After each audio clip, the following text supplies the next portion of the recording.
back, Ram fans. This is Rams Up, your favorite LA Rams podcast. We are proud members of the Fans First Sports Network.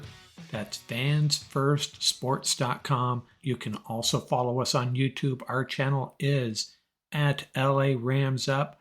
I'm your host, Mark. You'll hear from my co-host, Tom, on occasion as well. Hey, we're not Rams insiders. We're just longtime fans who love talking about our Los Angeles Rams. Let's get to it. Welcome back, Ram fans. Episode 348. This is our Rams Rehash segment. We've had a night to sleep on it. Am I feeling any better about this Rams loss to the Lions? Not really. Not really. I think it started to settle in overnight how close the Rams came to winning this game and how actually they probably should have won it. Pretty much won every facet of this game except red zone offense. Pretty frustrating, but hey, what are you going to do? Got to move on. I don't think this team had what it takes to win a Super Bowl. Maybe they did, maybe they didn't, but I'm going to just start looking forward to next year. And in that regard, some interesting news. None of it good. Tyler Higbee tore his ACL on that hit. It's really bad news. Higbee, 31 years old, drafted by the Rams in 2016. It's going to be a tough rehab for him. Not the ideal way to take down a player, but the way the NFL has penalized players for coming in high, not sure you can blame them. But hey, just tackle the dude. Just tackle him. You don't need to hit anybody like that. And I know the Lions are already defending that approach. Matthew Stafford wasn't happy about it. Saw that real time during the game. The Seahawks have asked permission to interview Raheem Morris for their head coaching job. That would be a big loss for the Rams. Not unexpected, though. Didn't see him going to an NFC West rival, though. That would be an interesting dynamic. And the Rams' longtime defensive line coach, Eric Henderson, is moving on to USC. He will be their co-defensive coordinator and defensive line coach. Henderson has established himself as a really, really good coach at the NFL level, so that's going to be a big loss for the Rams as well. And in an upcoming episode, I'm going to talk about all the things the Rams need to address between now and the start of the 2024 season. Maybe we'll even have a roundtable on this subject. And the coaching staff is going to be front and center. Hey, let's review those 10 things I guaranteed before this Rams-Lions game. Number 1 was a trick play. I leaned on that a little heavy, I guess. Lions had pulled off that onside kick the last time they played. And there was a point in this game where the Rams special teams was on high alert for a punt by the Lions. So they were thinking trick play as well, but it did not come to pass. Number 2, I hit on this one, less than 4 total sacks between the two teams. And if you think about it, there very easily could have been 0. Jared Goff stumbles. I think he tripped over an offensive lineman's foot. That was 1 sack. Matthew Stafford gets tackled by the turf monster. That was another sack. And then Stafford tucking it and trying to run, getting tackled for a 1-yard loss. That was a 3rd sack. So hit on that one. The 3rd thing I predicted, there would be at least 4 fourth down conversion attempts. There were only 2. There would have been a 3rd, except for that penalty where Ernest Jones sort of kind of jumped offside. The Lions offensive line reacted, and they called the penalty on the Lions, but still only 2 fourth down conversion attempts. I missed on the next one too. The 4th thing I predicted, a 2-point conversion attempt. Did not see that. And the 5th thing, I hit on this one big time. Each team will have a 100-yard receiver. Puka Nacua and Amon St. Brown, both over 100. Between the two of them, 291 yards receiving. Pretty incredible. The 5th thing I predicted, I missed on this one. I thought Kyren Williams would get into the end zone. He probably should have, but we talked enough about the Rams' red zone offense yesterday. The last 4, I hit on all of these. The Lions will have 2 rushing TDs. Well, they had 2 in the first half, Gibbs and Montgomery. I said the 2 quarterbacks would combine for at least 550 yards. That was a pretty tame prediction, actually. Stafford had 367.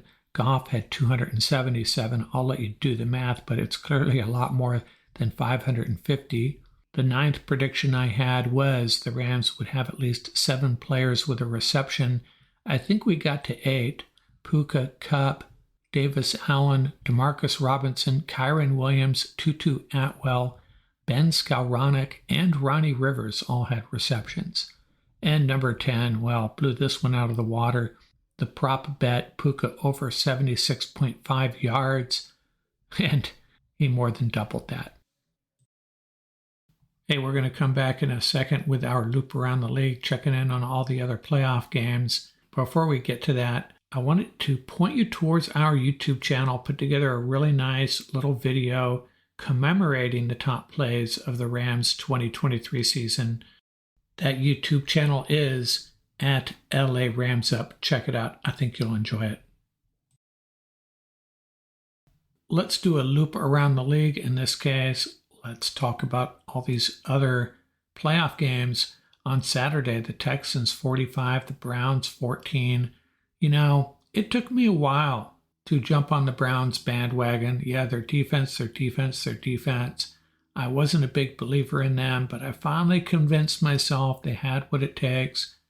Joe Flacco just played consistent football. This Browns defense will take over. Clearly overestimated that aspect of the Browns, and I underestimated how far along this Texans team has come. C.J. Stroud had a great first half, and then they tack on 2 pick sixes. Flacco was actually pretty good except for those 2 throws, but the Browns defense did not get it done. And by the way, when I talked about ex-Rams in the playoffs, I forgot about Robert Woods. Him and the Houston Texans will move along to the next round. The Chiefs 26, the Dolphins 7. And I picked the Dolphins in this one. I thought their rushing attack would be the difference. It was not. Mostert 33 yards rushing. David Achane 6 rushes for 9 yards. I guess it was the cold. Tyreek Hill had a 53-yard touchdown catch, but aside from that, 4 catches for 9 yards. Dolphins held to 264 total yards, while the Chiefs were rushing for 147 yards. And remember, I thought that was going to be the difference, the Dolphins' edge in the rushing game and the Dolphins' edge defending the rush. Got it backwards. For the Chiefs, Rashee Rice, 8 catches for 130 yards and a TD. And then we had the Packers and Cowboys. Packers 48, Cowboys 32, and it wasn't even that close. And I had alluded to this fact all year long. The Cowboys were going to disappoint. They always do, and sure enough, they did. And did you see that interception to put the Packers up 27-0? Right before that, CeeDee Lamb was on the sideline talking with Dak Prescott. I don't know if he was complaining, whining, but he clearly wasn't happy with the targets he was getting. And sure enough, a moment later, Dak Prescott tries to force it to CeeDee Lamb, and it's intercepted pick 6 for a touchdown. What did that remind you of?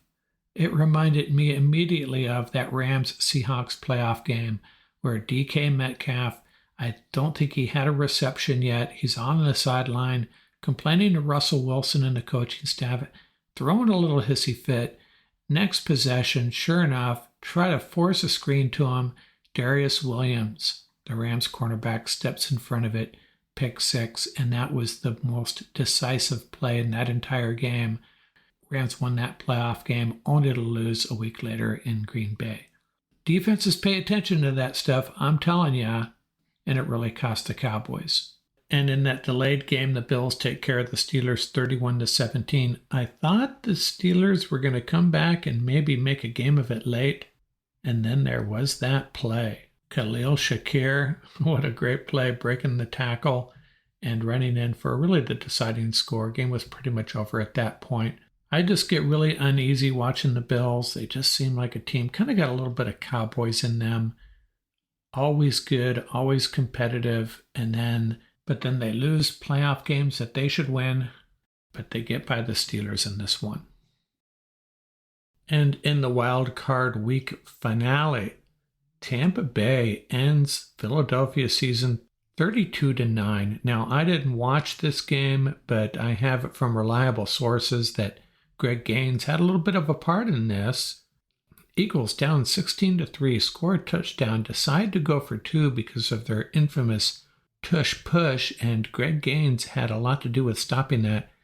Do not understand why they went for two there.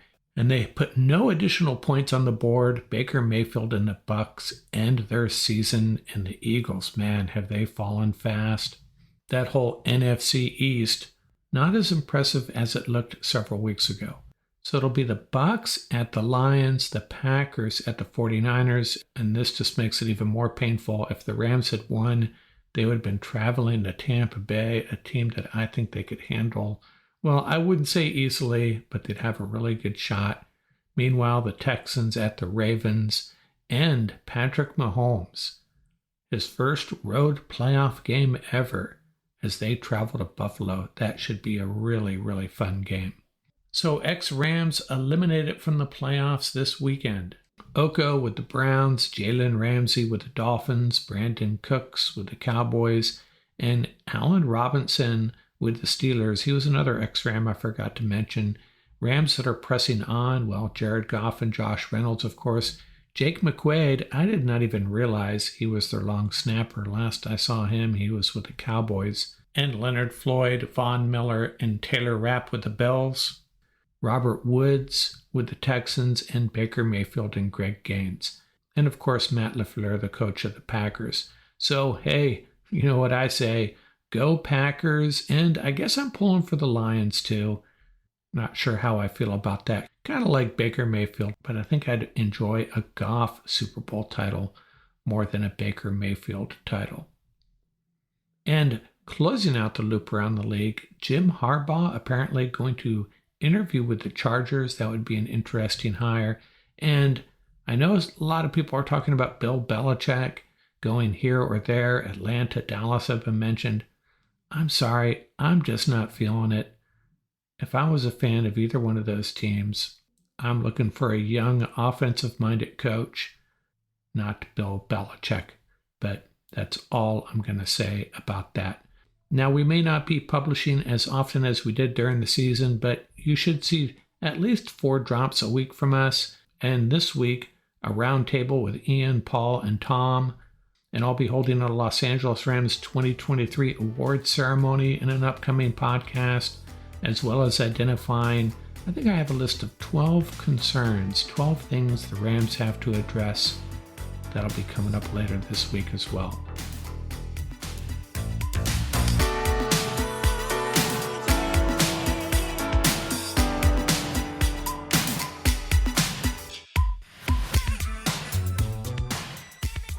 That's going to do it for this episode. Remember, you can reach us at ramsuppodcast@gmail.com. And don't forget about our YouTube channel. Our handle is at laramsup.com.